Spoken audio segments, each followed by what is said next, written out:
After that ad came on, Mom and Dad made an announcement. They said that this year we were going to skip Christmas and all go to Isla de Corrales instead. When I asked how are we going to get our gifts to the resort, Mom said the trip was our gift.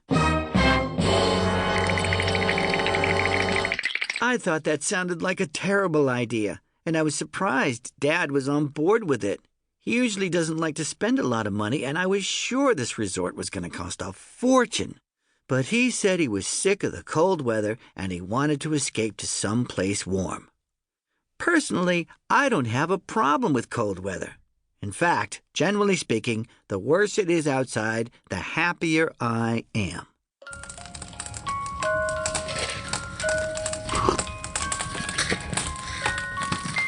I figured Manny and Roderick would help me talk some sense into Mom and Dad, and we'd put a stop to this idea. But those guys weren't any help at all.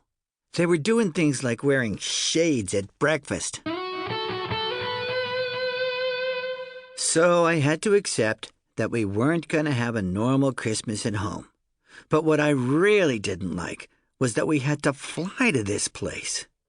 I'd never been on a plane before, and I wasn't crazy about the idea of locking myself in a metal tube. Nobody else seemed worried, though, and 2 weeks later, on a night when we should have been hanging up our stockings and sitting around the fire watching Christmas specials, we were packing our suitcases for this island getaway. Monday.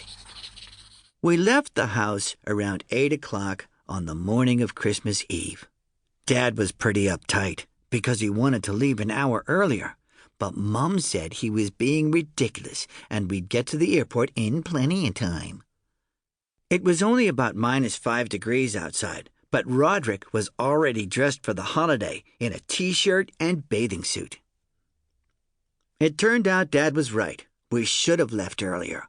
Apparently, Christmas Eve is one of the busiest travel days of the year, so the roads were choked with families driving to see their relatives, and nobody really seemed to be in the Christmas spirit either.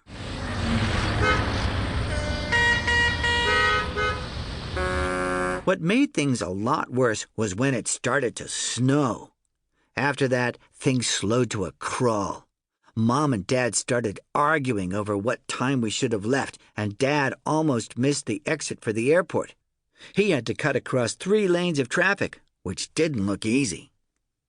When we reached the airport, the main parking lot was full. That meant we had to park in the economy lot, which was pretty far away. Dad said he'd drop the rest of us off at the curb with all the luggage and then come and meet us after he parked. When we got to the passenger drop-off area, it was complete chaos. We tried to unload our bags, but the cops weren't letting anyone stop for more than 30 seconds. And that just stressed everyone out and made things worse.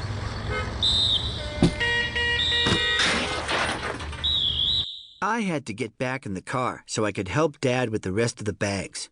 Ordinarily, that kind of thing would have been Roderick's job, but since he was dressed for 30-degree weather, he got out of it.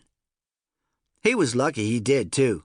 When we got to the gate for the economy lot, Dad couldn't reach the ticket from his window, so he made me get out of the car to grab it. Unfortunately, I didn't notice that there was a giant slush puddle on my side of the car until it was too late.